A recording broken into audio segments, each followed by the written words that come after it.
Hi friends, welcome to అప్టెక్ jobs. ఈరోజు current affairs సెషన్లో మనం చర్చించుకోబోయేటువంటి ప్రశ్నలు, వాటికి సంబంధించినటువంటి వివరాల గురించి చూద్దాం. చూసే ముందు మన అప్టెక్ జాబ్స్లో ఉన్నటువంటి కోర్సు వివరాలు కూడా ఒకసారి చూసి ఆ తర్వాత కరెంట్ అఫైర్స్ని చర్చించుకుందాం. మన అప్టెక్ జాబ్స్ వారు ఈ ఆర్ఆర్బి గ్రూప్ డికి సంబంధించి ఒక కోర్సుని మీకు అందుబాటులో తీసుకురావడం జరిగింది. ఆ కోర్సు విలువ కేవలం 499 రూపాయలు మాత్రమే. దీని వ్యాలిడిటీ తీసుకుంటే 6 నెలల పాటు వ్యాలిడిటీ ఉంటుంది. మరి ఈ కోర్సులో మీకు అనుకోవచ్చు, వాస్తవానికి ఇది 1999 రూపాయలు ఉన్నటువంటి కోర్సుని మీకు కేవలం 499 రూపాయలకి ఇస్తున్నాం కదా, అందుట్లో మెటీరియల్ ఎలా ఉండిద్ది ఏంటనేది మీకు సందేహం రావచ్చు. అందుకనే నేను ఇక్కడ మీకు డీటెయిల్గా చెప్పబోతున్నాను. మన ఈ కోర్సులో మీరు ముందుగా చూడండి, దాదాపు 30 గంటలకు పైగా వీడియోలు, అంటే దాదాపు 30 వీడియోలు మీకు అందుబాటులో ఉంటాయి ఫ్రీగా చూడటానికి. ఆ 30 వీడియోస్ చూసిన తర్వాత మీకు నచ్చితే అప్పుడు పర్చేజ్ చేయండి. ఇక మన యాప్ల యొక్క ప్రత్యేకత మీకు తెలుసు కదా, ప్రతి టాపిక్కు సంబంధించి వీడియోలతో పాటుగా మెటీరియల్ని అందిస్తూ టాపిక్ వైజ్గా టెస్టులు నిర్వహిస్తూ ఆ టెస్టులను కూడా ఎక్స్ప్లెయిన్ చేస్తాము. సో అందువలన మనకి మెటీరియల్ ఉంటుంది, వీడియోలు ఉంటాయి, టెస్టులు ఉంటాయి, ఆ టెస్టులను కూడా ఎక్స్ప్లెయిన్ చేస్తాము. ఇదంతా కూడా మన అప్టెక్ జాబ్స్ యొక్క ప్రత్యేకత. మన ఆంధ్ర, తెలంగాణ ప్రాంతాలలో ఈ విధంగా టెస్ట్ నిర్వహించి ఆ టెస్ట్ని ఎక్స్ప్లెయిన్ చేస్తూ వీడియోలు అందిస్తున్నటువంటి ఏకైక యాప్ మన అప్టెక్ జాబ్స్. మరి ఇక్కడ చూడండి, ఇందులో భాగంగా మ్యాథమెటిక్స్ అండ్ అర్థమెటిక్ పార్టు, అదేవిధంగా general intelligence and reasoning part, ప్రతి సబ్జెక్టుకి సంబంధించి క్లియర్గా మీకు ఇవన్నీ కూడా ఇవ్వడం జరుగుతుంది. సబ్జెక్ట్ వైజ్గా టాపిక్ వైజ్గా వీడియోస్ వైజ్గా టెస్టుల నుంచి ఎక్స్ప్లెనేషన్స్. రైట్, ఇక చూడండి, జనరల్ అవేర్నెస్ అండ్ కరెంట్ అఫైర్స్లో భాగంగా మీకు చూడండి, అక్కడ మనకి సిలబస్లో సింపుల్గా general awareness and current affairs అనే ఇచ్చారు. కానీ ఇక్కడ మీకు ఇన్డెప్త్గా కనుక చూస్తే జనరల్ అవేర్నెస్లో భాగంగా మీకు దాదాపుగా 7 నుంచి 8 సబ్జెక్టుల నుంచి ప్రశ్నలు అడిగే అవకాశం ఉంటుంది. అది ఇండియన్ హిస్టరీ కావచ్చు, ఇండియన్ పాలిటీ కావచ్చు, జాగ్రఫీ కావచ్చు, ఎకానమీ కావచ్చు, అదేవిధంగా జనరల్ సైన్స్, ఆల్రెడీ సపరేట్గా జనరల్ సైన్స్ ఇచ్చారు కాబట్టి జనరల్ సైన్స్ అంటే అందులో భాగంగా ఫిజిక్స్, కెమిస్ట్రీ, అదేవిధంగా సైన్స్ అండ్ టెక్నాలజీ, ఎన్వైర్న్మెంట్, ఇలా ప్రతి సబ్జెక్టుకు సంబంధించి మీకు వీడియోలు ఇవ్వటమే కాకుండా దానికి సంబంధించిన టెస్టులు కూడా మీకు ఇవ్వటం జరుగుతుంది. ఇవన్నీ కూడా కేవలం 499 రూపాయలకే. మీకు చూడండి, మీరు ముందు ఈ 30 గంటల వీడియోస్ చూస్తేనే మీకు అర్థమైపోయింది. నచ్చితే అప్పుడు పర్చేజ్ చేసుకుందాం. First question, the central government has announced that which state has the highest number of black spots on national highways in the country which are prone to accidents. So actually black spots meant for the accident prone areas. దేశంలో జాతీయ రహదారులపై యాక్సిడెంట్లకు ఎక్కువ ఆస్కారం ఉండే black స్పాట్లు ఏ రాష్ట్రంలో ఎక్కువగా ఉన్నట్లు కేంద్ర ప్రభుత్వం ప్రకటించింది. So black spots, accident prone areas, where that black spots are identified in national highways. So జాతీయ రహదారులపై ప్రమాదాలు అధికంగా జరిగేటువంటి ప్రాంతాలను బ్లాక్ స్పాట్లుగా ప్రకటించడం జరిగింది. అయితే భారతదేశంలో ఉన్నటువంటి మొత్తం 1,46,000 కిలోమీటర్లు సుమారుగా ఉన్నటువంటి నేషనల్ హైవేలపై ఎక్కువగా బ్లాక్ స్పాట్లు ఉన్నటువంటి రాష్ట్రాలు ఏవి క్రింది వరుసలో అడుగుతున్నాడు. First one Karnataka, second one Andhra Pradesh, third one west Bengal, fourth one Telangana. So ఈ క్రింది ఏ రాష్ట్రాల్లో ఉన్నటువంటి జాతీయ రహదారులపై బ్లాక్ స్పాట్స్ అధికంగా ఉన్నాయి అని అడుగుతున్నాడు. ఏ రాష్ట్రం అండి? వెస్ట్ బెంగాల్. వెస్ట్ బెంగాల్ రాష్ట్రంలో ఉన్నటువంటి జాతీయ రహదారులపై అత్యధిక సంఖ్యలో ఈ బ్లాక్ స్పాట్లను ఐడెంటిఫై చేయడం జరిగింది. అంటే అత్యధిక ప్రాంతాలలో ఈ యొక్క యాక్సిడెంట్ ప్రోన్ ఏరియాని ఐడెంటిఫై చేయడం జరిగింది వెస్ట్ బెంగాల్లో. అయితే అసలు దేశంలో మొత్తం ఎన్ని ఈ బ్లాక్ స్పాట్లు ఐడెంటిఫై చేయడం జరిగిందయ్యా ఈ 1,46,000 కిలోమీటర్ల పొడవైనటువంటి జాతీయ రహదారులు అంటే 13,795 బ్లాక్ స్పాట్లను గుర్తించడం జరిగింది. అంటే 1,46,145 కిలోమీటర్లు. అంటే వాస్తవానికి 2024 మార్చి 31 నాటికి మన భారతదేశంలో ఉన్నటువంటి జాతీయ రహదారుల మొత్తం పొడవు ఎంతయ్యా అంటే 1,46,145 కిలోమీటర్లు. మరి 1,46,145 కిలోమీటర్లలో ఎన్ని బ్లాక్ స్పాట్లను గుర్తించడం జరిగిందయ్యా అంటే 13,795 గుర్తించడం జరిగింది. అయితే ఈ క్రింది ఏ రాష్ట్రాలలో అత్యధిక సంఖ్యలో బ్లాక్ స్పాట్లు ఉన్నాయని చెప్పి కేంద్ర ప్రభుత్వం ప్రకటించడం జరిగిందంటే వెస్ట్ బెంగాల్. మరి వెస్ట్ బెంగాల్లో ఎన్ని ఉన్నాయండి బ్లాక్ స్పాట్లు? ఎన్నండి? 1253. అంటే 1253 బ్లాక్ స్పాట్లను ఐడెంటిఫై చేయడం జరిగింది వెస్ట్ బెంగాల్లో. మరి మొత్తం ఎన్ని ఉన్నాయి? 13,795. 13,795 బ్లాక్ స్పాట్లు ఉంటే అందులో 1,253 బ్లాక్ స్పాట్లను మన వెస్ట్ బెంగాల్లో గుర్తించడం జరిగింది. అది తర్వాత కర్ణాటకలో రెండవ అత్యధిక సంఖ్యలో ఉన్నాయి, 1,217 బ్లాక్ స్పాట్లు ఉన్నాయి. అంటే కర్ణాటకలో 1,217. ఆ తర్వాత మన ఆంధ్రప్రదేశ్లో అత్యధికంగా ఉన్నాయి. ఆంధ్రప్రదేశ్లో ఎన్ని ఉన్నాయండి? 1,202 ఉన్నాయి. చూడండి, అంటే దేశంలో ఉన్నటువంటి మొత్తం 13,795 బ్లాక్ స్పాట్లో అత్యధికంగా 1,253 బ్లాక్ స్పాట్లతోటి పశ్చిమ బెంగాల్ మొదటి స్థానంలో ఉంటే, రెండవ స్థానంలో కర్ణాటక 1,217, ఆ తర్వాత ఆంధ్రప్రదేశ్ 1,202, ఆ తర్వాత తెలంగాణలో 1,121 బ్లాక్ స్పాట్లు ఉన్నాయి. చూడండి, ఇది బ్లాక్ స్పాట్లకు సంబంధించి కేంద్ర ప్రభుత్వం పార్లమెంట్లో వెలువరించినటువంటి సమాచారం.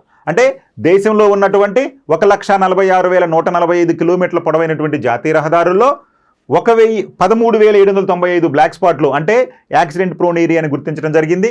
అందులో అత్యధికంగా మనకి పశ్చిమ బెంగాల్లో 1,253 ఉంటే, ఆ తర్వాత కర్ణాటక, ఆ తర్వాత ఆంధ్రప్రదేశ్, ఆ తర్వాత తెలంగాణ రాష్ట్రాల్లో ఎక్కువగా వీటిని గుర్తించడం జరిగింది.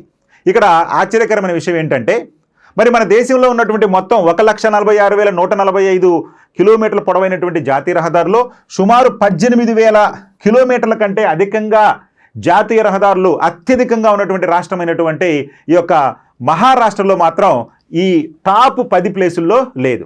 చూడండి, మహారాష్ట్రలో 18,000కు పైచిలుకు కిలోమీటర్ల జాతీయ రహదారులు ఉంటే అందుట్లో మొదటి 10 స్థానాల్లో మహారాష్ట్ర లేకపోవటం అనేది ఆశ్చర్యకరమైన విషయం. కాకపోతే ఇక్కడ ఎక్కువగా ఉన్నటువంటి రాష్ట్రం ఏంటంటే పశ్చిమ బెంగాల్. ఓకే, భయపెడుతున్న బ్లాక్ స్పాట్లు ఏంటో చూడండి. అతివేగం, ట్రాఫిక్ నిబంధనలను పాటించకపోవటానికి తోడు రహదారి నిర్మాణంలో లోపాలు సైతం పెద్ద సంఖ్యలో ప్రమాదాలకు కారణమవుతున్నాయి. ముఖ్యంగా యాక్సిడెంట్లకు ఎక్కువ ఆస్కారం ఉండే ప్రాంతాలు, వాటినే బ్లాక్ స్పాట్లు అంటారు. గుర్తించి సరిచేయటంలో ప్రభుత్వాల నిర్లక్ష్యం ఏటా ఎన్నో కుటుంబాల్లో తీవ్ర విషాదం నింపుతుంది. అధికారిక లెక్కల ప్రకారం నేషనల్ హైవేలపై దాదాపు 13,795 బ్లాక్ స్పాట్లు ఉన్నాయి అని, అవి ఈ కింది రాష్ట్రాల్లో ఉన్నాయని చెప్పి మన కేంద్ర ప్రభుత్వం పార్లమెంట్లో సభ్యుడు అడిగినటువంటి ప్రశ్నకు సమాధానం ఇస్తూ ఈ డేటా ఇవ్వడం జరిగింది. చూడండి, ఇది లోక్సభలో కేంద్రం వెల్లడించినటువంటి వివరాలు. చూడండి, పశ్చిమ బెంగాల్లో 1,253 బ్లాక్ స్పాట్లుంటే, ఆ తర్వాత కర్ణాటకలో 1,217, ఆంధ్రప్రదేశ్లో 1,202, అదేవిధంగా తెలంగాణలో 1,121, ఆ తర్వాత తమిళనాడులో 1,011, ఉత్తరప్రదేశ్లో 981, రాజస్థాన్లో 954, పంజాబ్లో 911, కేరళలో 692, మధ్యప్రదేశ్లో 674 బ్లాక్ స్పాట్లను ఉన్నాయి అని చెప్పి కేంద్ర ప్రభుత్వం పార్లమెంట్లో ప్రకటించడం అనేది జరిగింది. గుర్తుపెట్టుకోవాలి, బ్లాక్ స్పాట్లు అధికంగా ఉన్నటువంటి రాష్ట్రం Paschim Bengal. Next question, which company was recently awarded Navratna status along with IRCTC? IRCTC means IRCTC, Indian railway catering and tourism corporation, one of the government organization IRCTC. ఇటీవల ఏ కంపెనీకి IRCTCతో పాటు నవరత్న హోదా లభించింది? ఇందుకు వాట్ ఈజ్ నవరత్న? నవరత్న అంటే ఏంటండి? కేంద్ర ప్రభుత్వ ఆధ్వర్యంలో నడపబడుతున్నటువంటి అత్యంత లాభాలను ఆర్జించే సంస్థలకు ఆర్థిక స్వావలంబననిస్తూ కేంద్ర ప్రభుత్వం కొన్ని హోదాలను ఇవ్వటం జరుగుతుంది. వాటిలో మహారత్న, నవరత్న, మినీరత్న అని చెప్పి హోదాలు ఉంటాయి. అయితే ఇటీవల కాలంలో IRCTCతో పాటు మరొక సంస్థకి కేంద్ర ప్రభుత్వం నవరత్న హోదా ఇవ్వటం జరిగింది. మరి ఈ నవరత్న హోదా పొందినటువంటి కంపెనీ ఏంటండి? 1 IRFC, 2 NTPC, 3 BSNL, 4 none of the above. ఇక్కడ ఆల్రెడీ ఇచ్చాడు అంటున్నారు కాబట్టి నన్ ఆఫ్ ద అబోవ్కి ఇక్కడ మీనింగ్ లేదు. ఆల్రెడీ ఎన్టీపీసీ బిఎస్ఎన్ఎల్ ఎప్పుడో నవరత్న హోదాలు పొందినాయి. మరి ఇప్పుడు పొందింది ఏంటయ్యా అంటే IRFC, Indian Railway Finance corporation. ఈ ఇండియన్ రైల్వే ఫైనాన్స్ కార్పొరేషన్ రీసెంట్గా నవరత్న హోదా పొందింది. దీంతో నవరత్న హోదాల యొక్క సంఖ్య మన దేశంలో 25వ కంపెనీగా ఈ యొక్క ఐఆర్సిటిసి ఉంటే 26వ కంపెనీగా ఐఆర్ఎఫ్సి అనేది నవరత్న హోదా పొందడం జరిగింది. మరి ప్రస్తుతం మన దేశంలో నవరత్న హోదాలు పొందినటువంటి కంపెనీల సంఖ్య ఎంతకు చేరిందయ్యా అంటే 26కు చేరింది. సో రీసెంట్గా ఏంటంటే ఇప్పుడు 25వ కంపెనీ సంస్థగా ఐఆర్సిటిసి, 26వ సంస్థగా ఐఆర్ఎఫ్సిలు చెందినాయి. కాబట్టి రైట్ ఆప్షన్ అంటే ఐఆర్ఎఫ్సి మొదటిది. చూడండి, ఐఆర్సిటిసి, ఐఆర్ఎఫ్సికి నవరత్న హోదా. రైల్వేకి సంబంధించి 2 ప్రభుత్వ రంగ సంస్థలకు కేంద్ర ప్రభుత్వం నవరత్న హోదా ఇచ్చింది. Indian railway catering and tourism Corporation IRCTC, Indian Railway Finance Corporation ఐఆర్ఎఫ్సిలకు నవరత్న హోదా కల్పిస్తూ ఈ నిర్ణయం తీసుకోవడం జరిగింది. ఇక నవరత్న హోదా కలిగినటువంటి 25వ కంపెనీగా ఐఆర్సిటిసి, 26వ కంపెనీగా ఐఆర్ఎఫ్సిలు అప్గ్రేడ్ చేయడం జరిగింది. ఇక ఐఆర్సిటిసి 4270.18 కోట్ల వార్షిక టర్నోవర్ కలిగి ఉంటే ఐఆర్ఎఫ్సి వార్షిక టర్నోవరు 26,644 కోట్లు. చూడండి, ఐఆర్సిటిసితో పోల్చుకుంటే ఐఆర్ఎఫ్సి అనేది అత్యధిక టర్నోవర్ కలిగినటువంటి సంస్థ. సో వార్షిక టర్నోవర్ ఎంత అయ్యా అంటే 26,644 ఐఆర్ఎఫ్సికి, ఐఆర్సిటిసికి తీసుకుంటే 4,270.18 కోట్లు. అయితే ఈ నవరత్న హోదా ఇవ్వటం అనేది ఎట్లా ఇస్తారు, ఇస్తే దానికి లభించేటటువంటి ప్రత్యేకమైనటువంటి హక్కులేంటి ఈ యొక్క సంస్థలకి చూద్దాం. కేంద్ర ప్రభుత్వం కంపెనీలకు మినీరత్న, నవరత్న, మహారత్న పేరుతోటి 3 రకాల హోదాలను కేటాయిస్తుంటుంది. ఆర్థికంగా, నిర్వహణ పరంగా నిర్ణీత స్థాయిని అందుకున్నాక ఆయా సంస్థలకు ఈ హోదాను కేంద్ర ప్రభుత్వం ఇస్తుంది. ఈ గుర్తింపు పొందినటువంటి సంస్థలు పెట్టుబడులు, ఇతర విషయాల్లో సొంతంగా నిర్ణయం తీసుకోగలవు. నవరత్న కంపెనీలు 1000 కోట్ల వరకు లేదా మొత్తం విలువలో 15% మేర ప్రభుత్వ ఆమోదం లేకుండానే పెట్టుబడులు పెట్టుకోవచ్చు, లేదా అంత మొత్తం విలువకు సంబంధించి సొంత నిర్ణయాలు తీసుకోవచ్చు. సో కాబట్టి ఈ నవరత్న హోదా పొందినటువంటి కంపెనీలకి ఉపయోగం ఏంటయ్యా అంటే ఈ కంపెనీలకి ఆర్థిక స్వావలంబన ఉంటుంది. ఈ యొక్క ప్రైవేటు సంస్థల యొక్క పోటీని తట్టుకునేందుకు ప్రభుత్వ రంగ సంస్థలకు ప్రభుత్వం ప్రకటించినటువంటి ఒక వరంగా ఈ నవరత్న హోదాని మనం పేర్కొనవచ్చు. Next question, what is the rank of India among the rice growing countries in the world? ప్రపంచంలో వరి పండిస్తున్న దేశాల్లో భారత్ ఎన్నో స్థానంలో ఉంది? Paddy is a tropical food crop. Which countries in the world are largest producers of paddy అంటే China, India, Bangladesh, Indonesia. These are the largest paddy producing countries in the world. Among this list, India stands second. So here, భారతదేశం ప్రపంచంలో వరి ఉత్పత్తిలో 2వ స్థానంలో ఉంది. మరి మొదటి స్థానంలో ఉన్న దేశం ఏంటండి? మొదటి స్థానంలో చైనా ఉంది, 2వ స్థానంలో ఇండియా ఉంది, 3వ స్థానంలో బంగ్లాదేశ్ ఉంది, 4వ స్థానంలో ఇండోనేషియా ఉంది.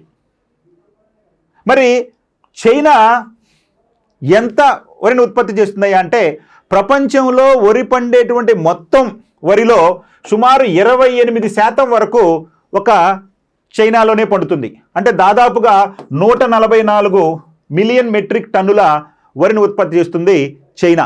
2వ స్థానంలో ఉన్న మన భారతదేశం సుమారు 137.8 మిలియన్ మెట్రిక్ టన్నుల వరితోటి మనం 2వ స్థానంలో ఉన్నాం. ప్రపంచం మొత్తం వరి ఉత్పత్తిలో మన భారతదేశం 26% ఉత్పత్తి చేస్తుంది. అంటే చైనా మొత్తం ఉత్పత్తిలో 28% ఉత్పత్తి చేస్తే మన భారతదేశం 26% చేస్తుంది. ఇకపోతే బంగ్లాదేశ్ 3వ స్థానంలో ఉంది. మరి బంగ్లాదేశ్ ఎంత అండి? సుమారుగా 37 మిలియన్ మెట్రిక్ టన్నులు. ఇది తీసుకుంటే కేవలం 0.7%. ఇండోనేషియా తీసుకుంటే సుమారు 33.2 మిలియన్ మెట్రిక్ టన్నులు. ఇది 6%. చూడండి, అంటే ప్రపంచంలో వరి ఉత్పత్తిలో చైనా మొదటి స్థానంలో ఉంటే భారతదేశం 2వ స్థానంలో ఉంది. మొత్తం వరి ఉత్పత్తిలో 28% చైనా ఉత్పత్తి చేస్తుంటే భారతదేశం 26% చేస్తుంది. అంటే ఈ 2 కలిపి సగం కంటే ఎక్కువగా వరిని ఉత్పత్తి చేస్తున్నాయి ప్రపంచంలో. అంటే ఒక చైనా భారతదేశాలు కలిపే ప్రపంచంలో సగం కంటే ఎక్కువగా వరిని ఉత్పత్తి చేస్తున్నాయి. సో ఇవి గుర్తుపెట్టుకోవాలి. సో కాబట్టి ప్రపంచంలో వరిని అధికంగా ఉత్పత్తి చేస్తుంది చైనా, మన భారతదేశం రెండో స్థానంలో ఉంది. Thank you.